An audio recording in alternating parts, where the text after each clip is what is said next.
আল্লাহ পাক বলেন ইন্না আনজালনাহু ফি লাইলাতিল কদর, নিঃসন্দেহে আমি কোরআনকে নাজিল করেছি কদরের রাতে। কোন রাতে? ওয়া মা আদরাকা মা লাইলাতুল কদর, হে নবী মুহাম্মদ সাল্লাল্লাহু আলাইহি ওয়াসাল্লাম, আপনি কি জানেন কদরের রাত কি? লাইলাতুল কদরি খায়রুম মিন আলফি শাহর, আল্লাহ পাক বলেন কদরের রাত হচ্ছে হাজার মাসের চাইতে উত্তম। সুবহানাল্লাহ। তানাজ্জালুল মালাইকাতু ওয়ার রূহ, এই রাতে নাজিল হয়, অবতীর্ণ হন ফেরেশতা মণ্ডলী, আসমান থেকে সমস্ত ফেরেশতারা নেমে আসে। ওয়ার রূহ, এবং জিবরাইল আলাইহিস সালাম নেমে আসে। তানাজ্জালুল মালাইকাতু ওয়ার রূহু ফিহা বিইذনি রাব্বিহিম মিন কুল্লি আমর, এই রাতে আল্লাহ পাক তাকদীরের ফয়সালা করেন প্রত্যেকটা বিষয়ে।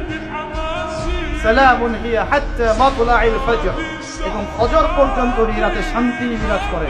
শান্তি, শান্তি আর শান্তি। সুবহানাল্লাহ। এই রাতে যে ইবাদত করবে হাজার মাস ইবাদত করার নেকি পাবে। কেন এই রাতটা কেন ইম্পর্টেন্ট? একটাই কারণ, এই রাতে আল্লাহ পাক কোরআন নাযিল করেছেন। কি নাযিল করেছেন? কোরআন। এখন আসেন একটু মনোযোগ ধরে রাখেন। আল্লাহ পাক কোরআন নাযিল করেছেন লাইলাতুল কদরে। আর লাইলাতুল কদর কোন মাসে? শাবানে, রজবে না রমজানে? আবার বলছি, আল্লাহ বলছেন আমি কোরআন নাযিল করেছি লাইলাতুল কদরে। লাইলাতুল কদর কি শাবানে, রজবে না রমজানে? তার মানে লাইলাতুল কদর রমজানে। রমজানের কোথায়? রমজানের শেষ দশকে। রমজানের শেষ দশকে 21, 23, 25, 27, 29, এই 5টা বেজর রাতের যে কোনো একটা রাত হবে কি লাইলাতুল কদর। তার মানে আমরা বুঝতে পারলাম কোরআন নাজিল হয়েছে লাইলাতুল কদরে। লাইলাতুল কদর হচ্ছে রমজান মাসে, অর্থাৎ কোরআন নাজিল হয়েছে রমজান মাসে। ঠিক আল্লাহ পাক সূরা বাকারায় বলছেন শাহরু রমাদানাল্লাযী উনজিলা ফীহিল কুরআন, রমজান সেই মাস যেই মাসে শুধু কিবলাই পরিবর্তন হয়নি, শুধু বদরের যুদ্ধই করা হয়নি, রমজান মাসে কোরআনও নাজিল হয়েছে। আল্লাহু আকবার। এখন বুঝতে হবে, এবার এই জায়গায় আসেন, যখন কোরআন নাজিল হচ্ছে তখনকার পরিবেশটা কেমন?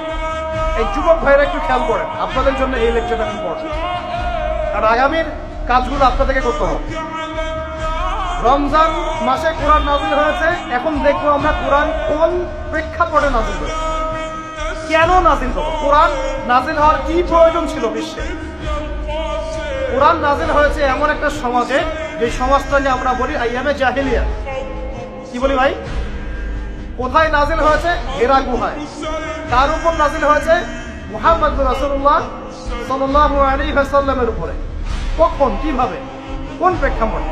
প্রেক্ষাপটটা এমন ছিল, ওই সমাজটা ছিল আবু জেহেলের শাসন। কার শাসন? Abu Jahl. Subscribe my channel.